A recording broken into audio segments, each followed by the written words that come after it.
ending. It's on fire. We're all gonna die. It's crashing. It's over. It's the end of the world as we know it. Yeah, maybe that's a little dramatic. Maybe it's not quite to that place right now. That we're not quite at the world is ending and that we're all gonna die. Not yet anyways. But it's crazy. Lots of things happening, and we'll cover a few of them today, and it's really just a smidgen. Over on my Patreon, a couple of times a week or so, I'll do what I call a little news brief, and it's where I have taken screenshots. I just try to make it easy on people, okay? So I take screenshots of all these different news articles from good sources. I try not to use sources that aren't reputable. And I post them on there, and it may be 15 to 25 different pieces that stand out, that I feel are probably important to you and I, that in the whole global thing and stuff. Well, today I did one, and I don't know, it was like 40 of them or something just in the last couple of days, and I really had to kind of narrow that down. I didn't want to get it to be too much, just to kind of overwhelm people, but it's a lot. There's a lot of stuff going on, and it may not necessarily be the end of the world as we know it, but it may be close. And so just, my goodness, we just got to get serious, folks. Several friends of mine, people that I admire, and I talked about this in more detail again over in a Patreon video today, about how I've some friends of mine that they know things. They're really smart, and they've done things, and they got a pretty good feel of the pulse of what's going on in a lot of ways, and they're all getting a hold of me and talking and saying that they really think that things are about to. And I know we've been saying this for a while, because there's going to be someone. There's going to be someone that's going to come out. Why, you were saying this a year ago? And I was saying we were close, and really a year is pretty close. But a lot of people in my circle, and a lot of people online that are kind of industry experts, yeah, they're kind of saying that we're kind of at that point that things are gonna. There's not really any other direction for us to go. Yeah, we might see, maybe, and this is like if we're lucky. If you really start to listen to these people, it's like if we're lucky, we might be able to drag this out another 3 or 4 months, maybe. But there's just about only one direction everything can go. I really don't know. I mean, I next to a miraculous intervention, okay? But the things that our government would do, that other governments would do, whether it's economic stuff or, geopolitical war type things, it doesn't look good. Big news today is this Credit Suisse bank. It's on the verge of collapse. Dropped a bunch in value today, but just kind of at a late hour, the Bank of Switzerland, the state bank, the central bank, has said that we'll give you some liquidity, which is another way of saying we're going to print up a bunch of money and we're going to give it to you, because that's what liquidity is. It's cash. I like how they use these terms, because they know that the average person, and I'm not saying you're average, I'm saying the average person, when they hear that, all this banking jargon and stuff, they don't really key in on it. But if they say, we're going to print a bunch of cash, we're going to dilute the money supply, and we're going to just hand over billions of dollars to this big bank, people might be like, what? But when they say, yes, we're gonna infuse some liquidity into the system, oh, okay, whatever that means, it sounds good, you must know what you're talking about. And then that's how they get away with stuff. This one, I'm not justifying what they're doing, and it doesn't. I mean, it didn't look like the markets were responding a lot to it. And I know the stock market it's a game and all that kind of stuff, but it doesn't. This bank maybe be able to be saved by this, but it doesn't stop anything by any means. But if this particular bank was to go under, it would by far be the biggest the biggest banking collapse that the Western world really has ever seen. I mean, it's one of those too big to fail kind of banks, and it doesn't look good. Lots of billionaires, lots of them, lot of industry experts, hedge fund managers, a lot of them. They're all getting their little 15 minutes of fame on the news shows, and they're all saying pretty much the same thing, that it's really, really, really bad.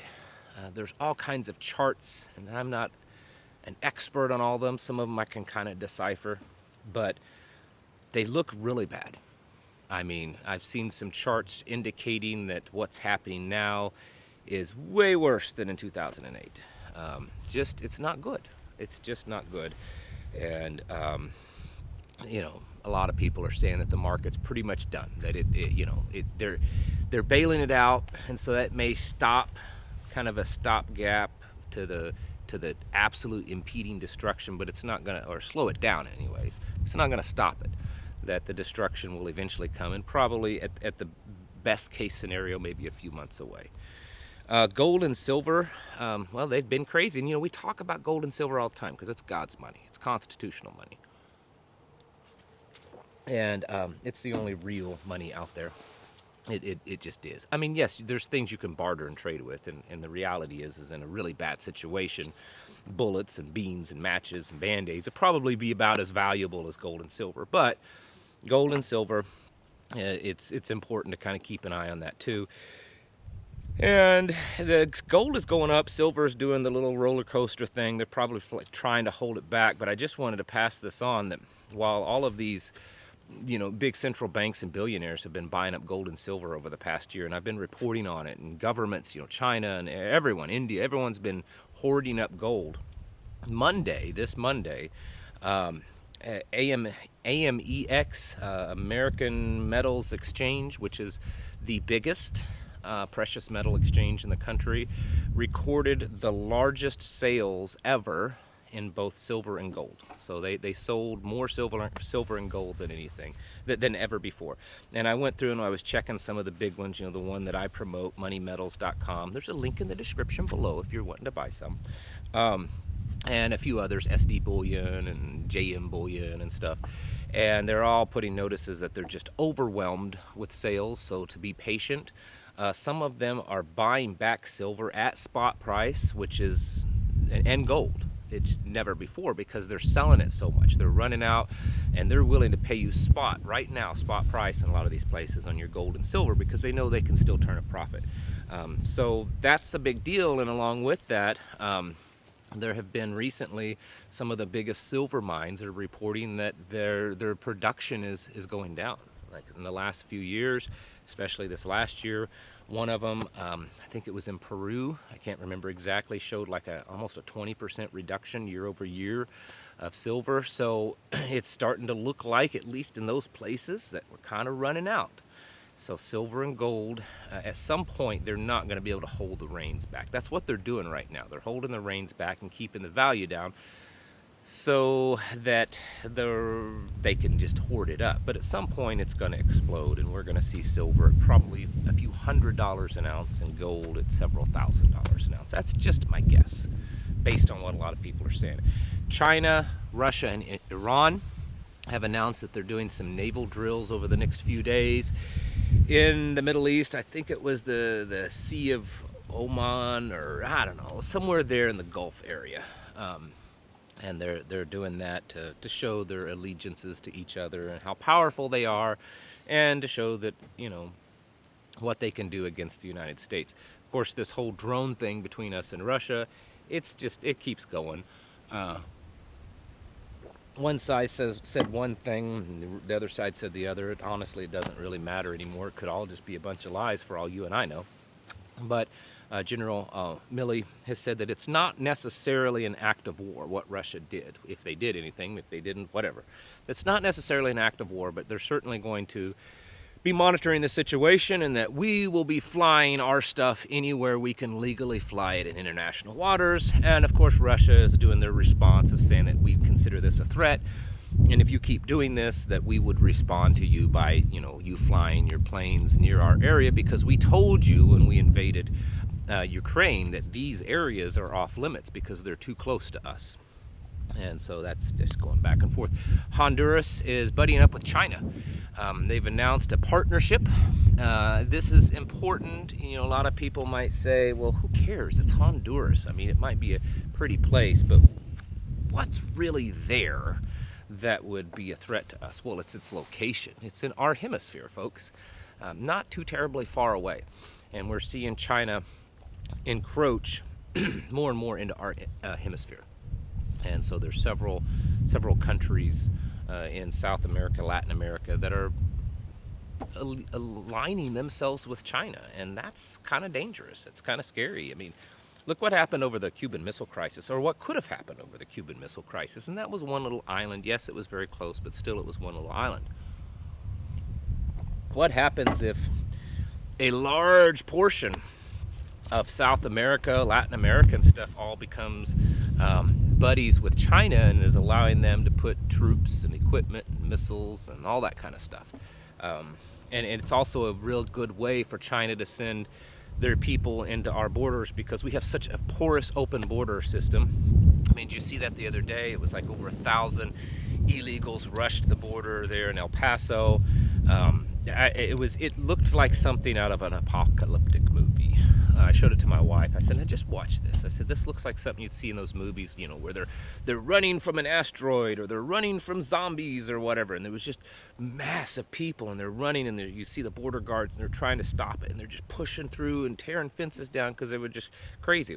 It looked like a kind of a zombie apocalypse kind of thing. That's happening. And how many of those people are just coming across because they need a job, because they just need some better health care? And how many of them are coming across because they're criminals? And then how many of them are coming across because they're, you know, committing some kind of espionage against our government for another government? I mean, there's all kinds of stuff. And Biden is once again saying that he is going to take your assault rifles and your high capacity magazines away. He's calling on Congress to do it. It's not going to happen that way, okay? That's one thing I'm pretty confident that we're not going to see a bill out of Congress. I don't even know if they could get something like that through in the Senate, but we're not going to see a bill out of Congress that's going to ban, you know, AR-15s and those scary black rifles. It's just, I doubt that it would happen, but he's still talking about it. And of course, they're trying to go through every little loophole they can come up with. So he signed an executive order telling the Justice Department to make it as difficult as possible for people that are trying to get background checks to purchase a weapon. This is really unconstitutional. It's just like the ATF. You know, the ATF is constantly making up laws. Well, you can't have that stock, and you can have it, and you can't put this little attachment on it, and you can't, and you can, and you can't, and you can. You can't hold it this way, and you have to. There's no law, legally, you know, constitutionally, law that says those things. It's just the ATF just making it up. Completely unlawful, completely unconstitutional, and so is this executive order. But that doesn't mean that it's not going to affect people. Who knows how this will work out? Will it be challenged? Probably. But even if it gets overturned, how many lives could potentially be damaged between now and then? And that's what I always think about, is that how many people will it affect until it gets overturned? They're desperate and they're focused, and they know that this global order that they are working on taking over and controlling, it's important to them, and they're going to do it. And they're going to do it whether you like it or not. I saw someone, I don't think it was on one of my videos. I think it was a comment somewhere else a few days ago. Maybe it was. I don't know. But anyways, the comment was something like, well, are they starting the Agenda 21 thing yet? Like, are they starting the Agenda 21 thing yet? My friend, they've been doing that for many, many years now. At least all the way back to the Bill Clinton presidency. At least that far back. Most definitely back to the Obama administration. But they've been doing this for a long time. This isn't new. It's the only reason why it seems shocking and new and that things are happening right now in our faces, because it's just that, it's in our face. But they're only able to do it in our face because they've been doing it for so long that they've got a good majority of the population, the world's population, conditioned to accept these things. All of these ridiculous stuff that they've done, people just accept it. Well, that's good. Yes, we should have stronger background checks because bad people might try to get guns, or those gas stoves, you're probably right. They probably do put a lot of fumes in the atmosphere. I mean, it makes sense. You're burning gas. So yeah, we should probably restrict some of those. That makes sense. Yeah, we should probably increase the taxes because, we have to fix this or we have to control this. Whereas years or decades ago, people might have just completely revolted over something like that. And so this conditioning has been going on for a long time, folks. This Agenda 21, Agenda 2030, the Great Reset, all of this, the New World Order. It's been going on for a long, long time. So don't think that they just started or they're getting ready to kick it off. We're getting ready to kick off this New World Order. It doesn't work that way, folks. They've kicked off this a long time ago. This has been happening. So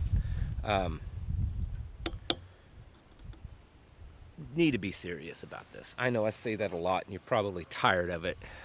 And it's like, my goodness, this guy's a broken record. Doesn't he have any other lines? He's such a one-liner. Like, can he come up with any other comedy skit than telling us to constantly get ready? Well, you need to. I know that many of you are just hard at it, trying to get yourself ready. And I commend you. We're doing the same thing. But the way things are lining up, there could be some rapid changes happening. We could potentially get to a point that the changes could kind of fall off the cliff, meaning that they just start to rapidly pick up and rapidly expand, and so we have to get ready for that. So while you still can, food and the basics, remember the basics: food, water, medicine, bullets, gold, silver, things like that, shelter, and being self-sufficient, seeds, garden implements, chickens, sheep, goats, fencing stuff, all that kind of stuff. And then skills too. Work on your skills, and work on your plan. Does your plan involve how to get home from work, or how to get your kids from school, or how to get to neighbors or your friends or families, or maybe you're bugging out to grandma's house and maybe you need to go and visit grandma and make sure everything's squared away. Maybe you need to bring some more stuff and stash it there. If in a few weeks nothing pans out and you just go there and take the stuff back, that's fine. It's okay. But things are getting to that place, and who knows how it'll turn out. People can't get access to their money. Are they going to let society kind of crumble a little bit before they say, well, here's your digital mark that you can go buy stuff? We'll tattoo it on your forehead. Maybe not, but you know what I'm saying. Will they wait for a while till they give that? Let society start to come unraveled a little bit before they do that, or are they just going to immediately? Who knows? And who knows how bad it'll get until that time. But nevertheless, I'm pretty confident that time's coming sooner than what probably a lot of people think. So continue to get your house in order. Continue preparing mentally, physically, and spiritually. Thank you for watching. I'll catch you in the next video.